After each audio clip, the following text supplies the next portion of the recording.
ایک موقع پر حضرت علی رضی اللہ تعالیٰ عنہ فرماتے ہیں کہ حضور علیہ السلام نے ارشاد فرمایا، ابو بکر رضی اللہ تعالیٰ سے ارشاد فرمایا کہ ابو بکر، آدم سے لے کر مجھ تک جتنے لوگ ایمان لائے ہیں ان سب کے ایمان کا ثواب اللہ نے مجھے عطا فرمایا، اور فرمایا کہ اے ابو بکر، میرے بعد مجھ سے لے کر قیامت تک جتنے لوگ ایمان لائیں گے سب کا ثواب اللہ تعالیٰ ابو بکر اللہ تمہیں عطا فرمائیں گے۔ اس لیے کہ ابو بکر پہل کرنے والے، ابو بکر رضی اللہ عنہ حضور علیہ السلام پر ایمان لانے میں پہل کرنے والے ہیں، تو قیامت تک جتنے لوگ مسلمان ہوتے رہیں گے، جو بھی اپنا ہندو دھرم چھوڑ رہا ہے، سکھ دھرم چھوڑ رہا ہے، یا عیسائیت چھوڑ کے، یہودیت چھوڑ کے، جب بھی جو آدمی مسلمان ہوتا جائے گا سب کے اسلام کا ثواب اللہ ابو بکر رضی اللہ عنہ کو عطا فرماتے ہیں۔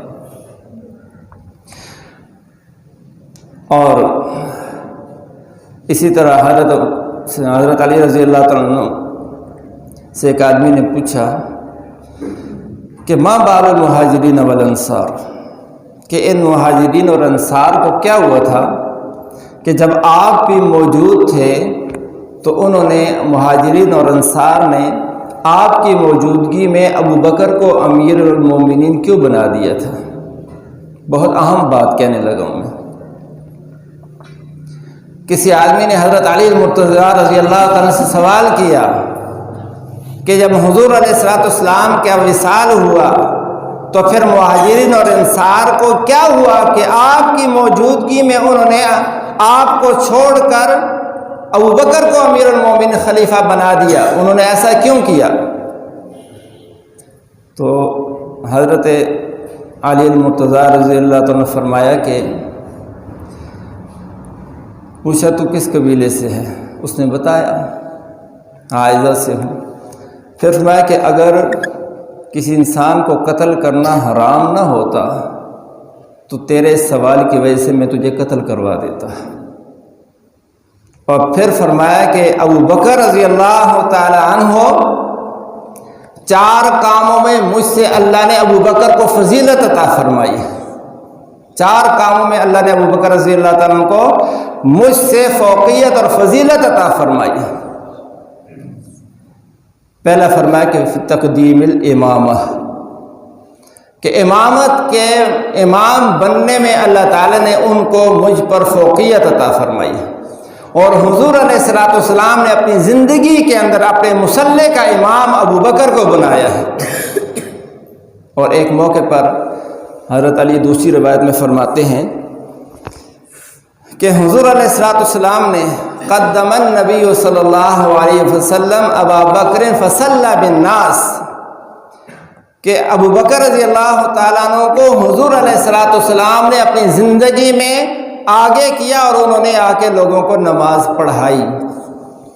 اور فرمایا کہ کنت حاضراً کنت شاہداً غیر غائب، میں موجود تھا، میں کہیں گیا ہوا نہیں تھا، میری موجودگی میں حضور نے آگے کیا ان کو۔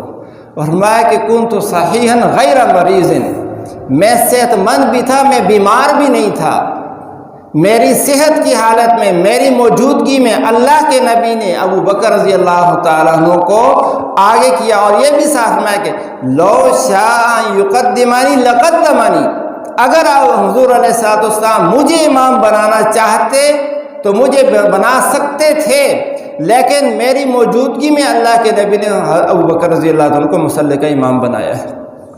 تو فرمایا تقدیم امامت میں ابو بکر مجھ سے بڑھ کر ہے۔ اور دوسرا فرمایا کہ دوسرا غار کے مقابلے میں معاملے میں ابو بکر مجھ سے بڑھ کر ہیں کہ 3 دن تک مکمل 3 دن حضور علیہ السلام کی غار کے اندر ابو بکر نے زیارت کی ہے اور وہاں حضور کا ساتھ دیا ہے۔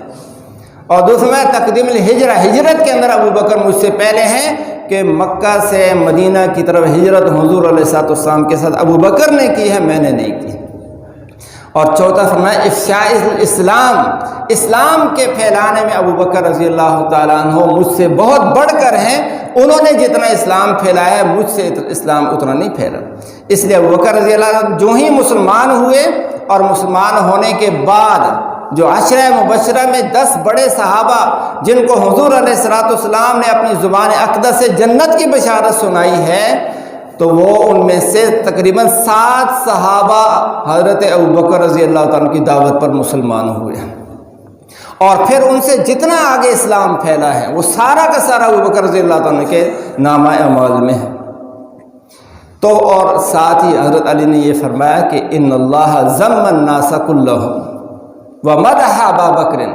حضرت علی فرماتے ہیں کہ اللہ جل جلالہ نے قرآن کی اس آیت میں سارے انسانوں کی مذمت بیان کی ہے سوائے ابو بکر کے اللہ نے مدح بیان کیا ہے اس آیت کے اندر۔ اور اللہ فرماتے الا تنصروه فقد نصرہ اللہ اذ اخرجہ الذین کفروا ثانی اثنین اذ ہما فی الغار اذ یقول لصاحبہ لا تحزن ان اللہ معنا، کہ اللہ تعالیٰ نے اس آیت کے اندر ابو بکر کو ثانی اثنین فرمایا ہے، اذ ہما فرمایا ہے، اور فرمایا اذ ہما فی الغار فرمایا ہے، اور فرمایا لا تحزن ان اللہ معنا، لا تحزن بھی فرمایا اور یہ بھی فرمایا ان اللہ معنا۔ 4 خطاب اللہ نے اس ایک آیت کے اندر ابو بکر رضی اللہ تعالیٰ عنہ کو عطا فرمائے ہیں۔ اس آیت میں اللہ نے ساری دنیا کے انسانوں کی مذمت بیان کی ہے، ابو بکر کی اللہ تعالیٰ نے اس آیت میں مدح بیان کی ہے۔ یہ کون فرما رہے ہیں؟ یہ سیدنا حضرت علی المرتضیٰ رضی اللہ تعالیٰ عنہ بیان فرما رہے ہیں۔ اور حضرت علی فرماتے ہیں کہ میں حضور علیہ السلام کے پاس آپ صلی اللہ علیہ وسلم کے مجلس میں تھا، اور حالت یہ تھی کہ حضور کا گھٹنا میرے گھٹنے پر رکھا ہوا تھا۔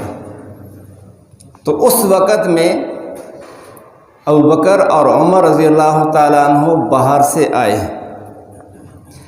سے آئے تو حضور علیہ السلام ان کو دیکھا اور پھر غور سے دیکھا، اور پھر مجھے فرمایا ہذان سیدہ کہول اہل الجنہ، کہ یہ جو دونوں آ رہے ہیں یہ دونوں جنت کے بڑی عمر کے لوگوں کے سردار ہوں گے۔ جنت کے بڑی عمر کے لوگوں کے سردار یہ دونوں ہیں، ابو بکر اور عمر ہیں۔ یہ حضرت علی فرما رہے ہیں۔ آج لوگوں نے اتنے من گھڑت جو ہے نا روایات کا پلندہ بنا لیا ہے جو ان لوگوں کے آپس میں ٹکرا کے اختلافات پیش کر رہے ہیں۔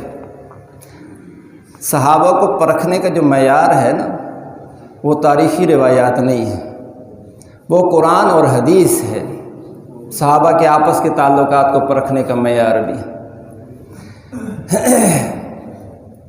اس لیے صحابہ کو تعلقات کو دیکھنے کا معیار بھی وہ قرآن ہے۔ قرآن ہے رحماء بینہم، کہ یہ آپس میں رحماء ہیں، آپس میں بات نہ کریں، میری طرف توجہ کریں۔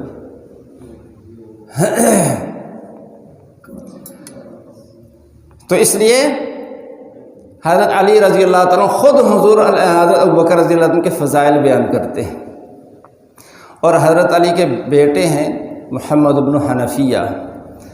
حضرت علی کے 3 بیٹوں کو اللہ نے زیادہ شہرت عطا فرمائی ہے۔ ایک حضرت حسین رضی اللہ تعالیٰ، بڑے حضرت حسن، دوسرے نمبر حضرت حسین، اور تیسرے نمبر پر محمد بن حنفیہ۔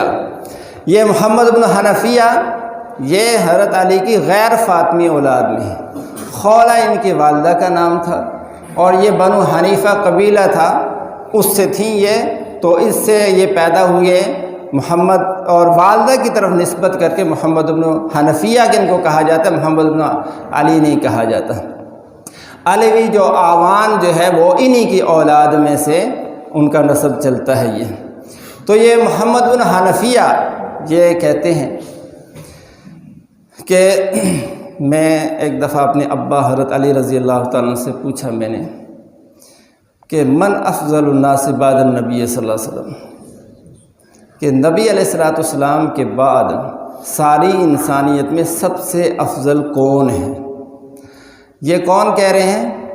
یہ حضرت علی کے بیٹے محمد بن حنفیہ کہہ رہے ہیں کہ میں نے اپنے ابا حضرت علی سے پوچھا کہ محمد صلی اللہ علیہ وسلم، ساری انسانیت میں محمد صلی اللہ علیہ وسلم کے بعد سب سے افضل ہستی کون سی ہے؟ تو کہتے ہیں حضرت علی نے فرمایا کہ حضور علیہ السلام کے بعد سارے انسانوں میں سب سے افضل حضرت ابوبکر رضی اللہ تعالیٰ۔ اور پھر فرمایا کہ ابو بکر کے بعد سب سے افضل ترین ہستی حضرت عمر رضی اللہ تعالیٰ عنہ کی ہے۔ یہ حضرت علی فرما رہے ہیں۔ حضرت علی کے بیٹے محمد بن حنفیہ اپنے والد حضرت علی سے روایت کرتے ہیں۔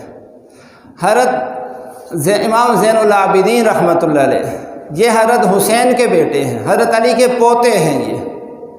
ان سے کسی نے پوچھا کہ ابو بکر اور عمر کا مرتبہ حضور صلی اللہ علیہ وسلم کے زمانے میں کیا تھا؟ حضور کے دربار میں ابو بکر اور عمر کا مرتبہ کیا تھا؟ انہوں نے جواب دیا امام زین العابدین رحمۃ اللہ علیہ نے کہ ابو بکر اور عمر کا مرتبہ حضور کے زمانے میں حضور کے دربار میں کیا تھا یہ دیکھنا ہے تو آج دیکھ لو کہ جو آج ابو بکر اور عمر کا مرتبہ حضور کے روضے کے ساتھ ہے وہی ہی مرتبہ حضور کی زندگی میں بھی تھا۔ آج ابو بکر عمر کہاں ہیں؟ حضور صلی اللہ علیہ وسلم کے روضے کے ساتھ آپ کے دائیں بائیں دونوں لیٹے ہوئے ہیں، پہلو میں ہیں۔ یہی مرتبہ ساری زندگی حضور کے دربار میں ان کا رہا ہے۔ اور ایک موقع پر امام زید یہ حضرت زین العابدین کے بیٹے ہیں۔ امام زین العابدین کے دو بیٹے، ایک امام زید دوسرا امام باقر ہیں۔ امام زید رحمۃ اللہ علیہ فرماتے ہیں ان البراءۃ من ابی بکر و عمر لبراءۃ من علی رضی اللہ عنہ، کہ جو آدمی ابو بکر اور عمر سے اپنی لا تعلقی کا اظہار کرتا ہے، ان سے برات کا اظہار کرتا ہے کہ ہمارا ابو بکر اور عمر سے کوئی تعلق نہیں، وہ حقیقت میں حضرت علی سے اپنی لا تعلقی کا اظہار کرتا ہے، اس کو حضرت علی سے کوئی تعلق نہیں ہے۔ یہ میں اپنی باتیں نہیں کر رہا، امام زید جو حضرت علی کے پڑپوتے ہیں ان کی بات نقل کر رہا ہوں۔ تو اور بھی بہت سی روایات ہیں۔ حضرت امام باقر کیا کہتے ہیں، امام جعفر کیا کہتے ہیں حضرت ابو بکر رضی اللہ عنہ کے بارے میں، ان کے آگے نسل میں ائمہ جو وہ کیا کہتے ہیں، ان کا عقیدہ نظریہ کیا تھا، اور آج جو ان کو ماننے والے ہیں، ان کا ماننے والے ہیں، یہ نام لینے والے ہیں ان کا، وہ ابو بکر کے بارے میں نظریہ کیا رکھتے ہیں۔ اللہ تعالیٰ مجھے آپ کو ان حضرات کا ادب